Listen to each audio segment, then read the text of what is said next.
Hey, it's Tyler from Duelcaster once again. M19 just got released, so you know what that means. Time to brew. One new commander caught my eye immediately on seeing the spoiler, that of course being Sai, Master Thopterist. I think I've memorized all the sweet playable zero-drop artifacts now between brewing Joyra, Traxos, and now Sai. Sai actually creates space for some other unique cards to shine, like the little blue Artificers, Chief Engineer, and Grand Architect. This deck is super fun to play, and as always, the link to my deck list is in the video description. On the other side of the table, we have Titania, a staple of the Duel Commander format that shamefully hasn't been featured here on this channel yet. But that ends now, boys and girls. Titania is one of the most explosive decks in the format and is capable of putting an unreasonable amount of power onto the field extremely quickly by sacrificing their own lands, often for value.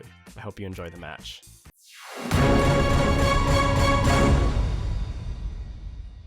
Game 1 I'm on the play, and this opening hand is decent. It's very reactive, but I can cast all my spells, and I ideally can stop him from casting Titania, most importantly, with these two counter spells. He leads with turn 1 Exploration, a very explosive card, although sometimes these green decks can kind of run out of gas without card draw. They just, its usefulness runs out, but he's trying to really just rush everything out. He plays a Jiraga Tree Speaker, another really explosive card. He's going to be able to level that thing up next turn, and which he does. And I just I'm holding up Mana Leak here, which I really should use on the Sylvan Scrying. This just lets him tutor for any land, and if I were him, I probably would have gotten Cavern of Souls. He does not. He gets a Windswept Teeth. He wants to make sure he's got that fetch land in the yard, and then plays Boreal Druid. I should have countered that, given that he could fetch Cavern of Souls. And we see from him a follow-up of Restore. So he's going to put that Windswept Teeth back into play. It's the only target right now. And plays Sakura Tribe Elder. It looks like he's correctly assuming that I have counter magic. Doesn't want to run Titania straight out into there. And so he's just running out more and more mana sources, which really making this Mana Leak lose effectiveness already this early in the game. So pretty smart on his part. I do not draw a land there, unfortunately, which would have been great because I could have played Sai and held counter mana up, but instead I'm just holding counter mana up. Finally, I do draw my 4th land, which allows me to play Sai, play this Mox Amber. Great card in the Sai deck. You can often play at the turn you play Sai, obviously, and then play another artifact, get a bunch of Thopters, get the one Thopter by itself. All right, we see a follow-up of Utopia Sprawl from my opponent. Just gonna add a little bit more. He's a ton of mana sources, so if he can't resolve Titania, he's got no pressure whatsoever. So I obviously counter Titania and have to use a hard counter here, unfortunately, because he's got just too much mana. Too easy for him to pay for Mana Leak. Then he goes Lignify on Sai. So the Thopter party is stalled for a bit, but I have a Crystal Shard, so hopefully later on I can, kind of get Sai back without having to have him die first. I play this Renowned Weaponsmith. Pretty nice card. It can block decently well and adds 2 colorless mana to my pool. Attack him with a Thopter, and then he goes sack the Tribe Elder at the end of turn. Ton of mana here. I kind of play this Mana Leak probably ill-advisedly. But my thinking was to just kind of hopefully maybe if I force him to pay 3 now, he might not have enough mana to use all his fetch lands like the Shards one, but he has. It's really not an issue, so I probably should have saved that Mana Leak. All right, I draw I play Etched Champion now. This is going to be probably a key card here if I'm to survive, because it can block Titania indefinitely. And then I run out the Crystal Shard, and I could have played Crystal Shard first, bounce Sai, and recast Sai, but then that wouldn't have given me as good of blocks. I wouldn't have had the Etched Champion in play at the time, so I do it this way, and now I can block with Sai and then bounce him with Crystal Shard. So of course he gets the 5/3 elementals at the end of my turn and attacks with 20 power worth of things. So I decided to take 10 here by double blocking one of the elementals and then chump blocking Titania, bouncing Sai back to my hand, and go to 6. So my hope is I can just kind of slowly chip away at these elementals and hope he doesn't draw any more fetch lands, and just kind of like bounce off of Titania here with my Etched Champion for the foreseeable future. Because if he recasts Titania, then he's going to get another elemental and another land to go along with it, which is really bad. So I play this Transmogrifying Wand. Really cool card from M19.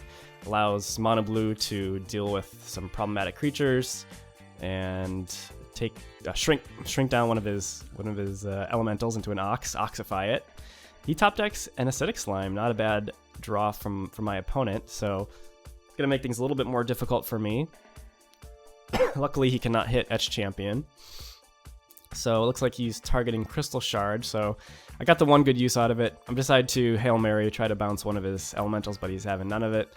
He attacks with the big ones again, and this time I just go for some chump blocks and bounce blocks, because I know I can shrink down one of those elementals later.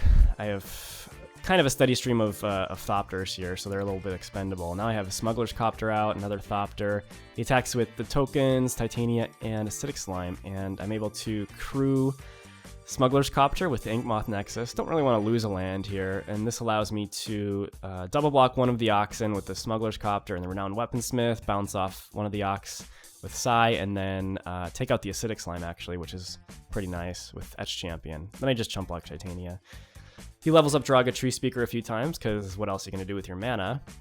And in the course of blocking, I was able to loot with Smuggler's Copter, get rid of a Mental Misstep, and draw an Umezawa's Jite, which is really nice, because that Mental Misstep wasn't doing much. So on my turn, I cast the Jite.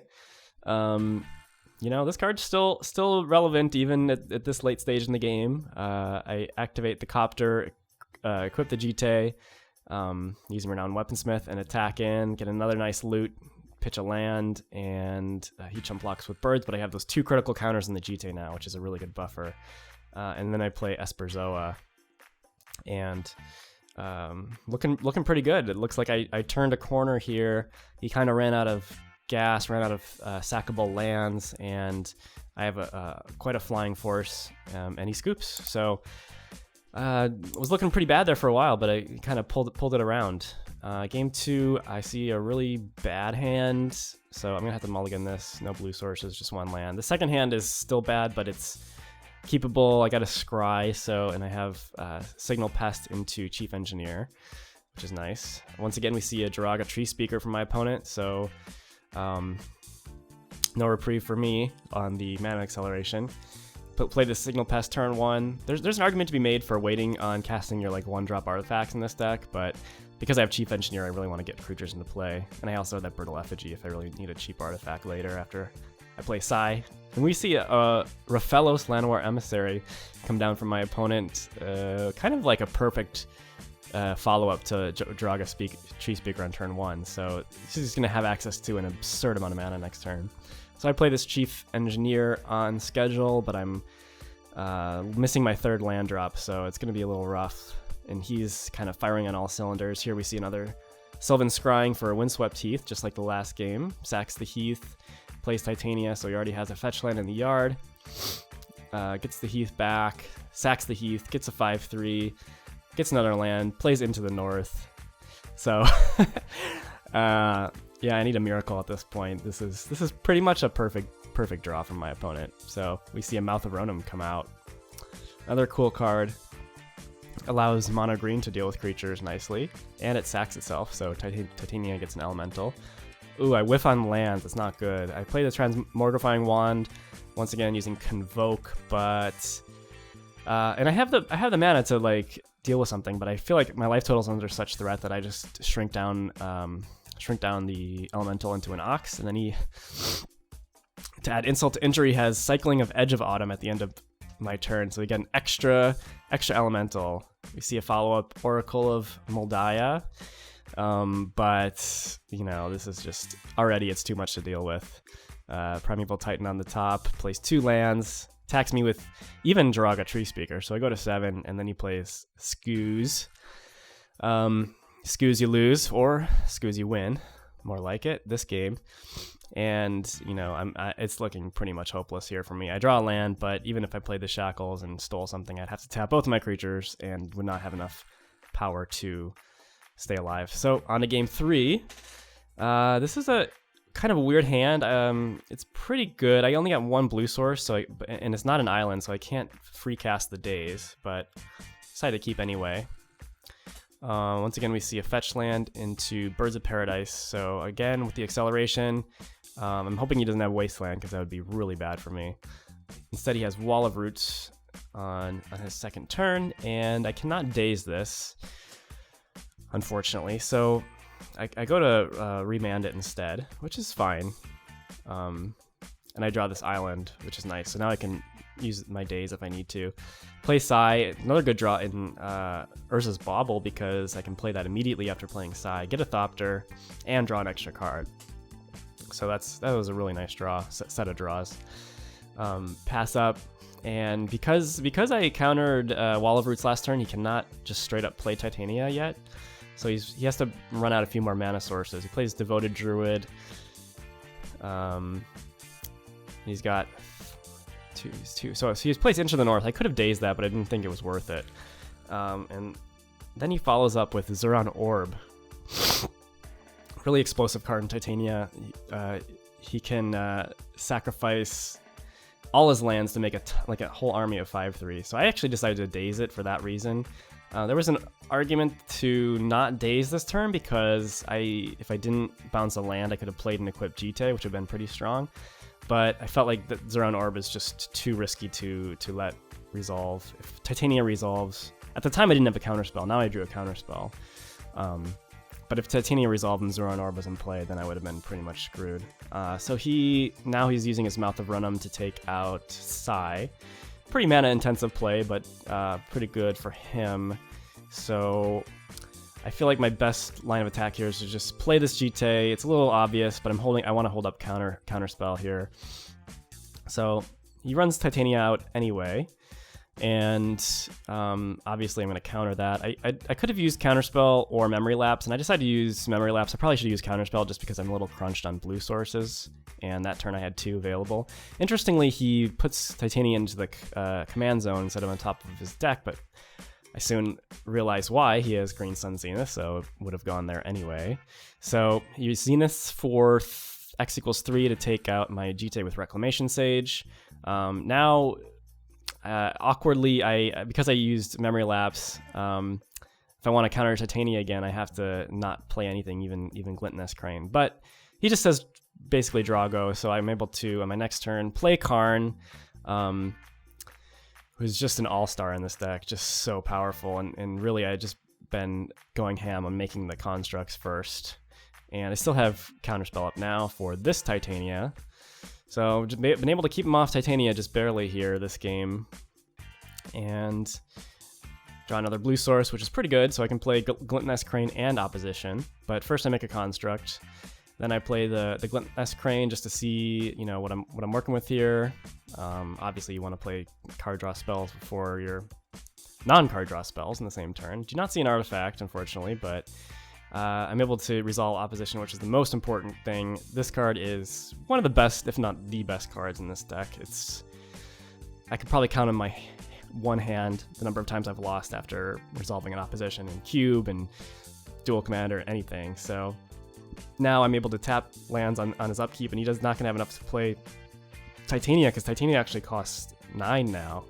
It went back to the command zone twice. So instead we see a Thragtusk, which is a lot less scary. My deck can deal with Thragtusk pretty easily. The life gain's really not important. I draw Master of Ethereum, and I use Karn to draw a card. I just get a 4 spike there, which is pretty worthless, but I do have enough mana if I use Command Beacon to get Sai back, to play Sai and then play this Master of Ethereum, which is an incredibly strong card in this deck. Because I got Sai back, now I get an extra Thopter. The Thopter's a 2/2 flyer, Master of Ethereum's bigger, all my constructs are bigger, and now I'm just kind of tightening the vice on the game with 6 creatures here. I can tap up to 6 mana sources during his upkeep. I actually leave 1 back to, deal with Thragtusk, but he's having none of it, and scoops. Well, I think that match showed how scary playing against Titania can be, but if fiddling with lands is your jam, I recommend giving Titania a try. I think it also showed what an absurd card Opposition is, a card which I believe is actually quite underplayed in Duel Commander. Please take a quick second to subscribe if you haven't already. There's a lot more M19 action coming your way that you're not going to want to miss. Thanks for watching, and see you next week.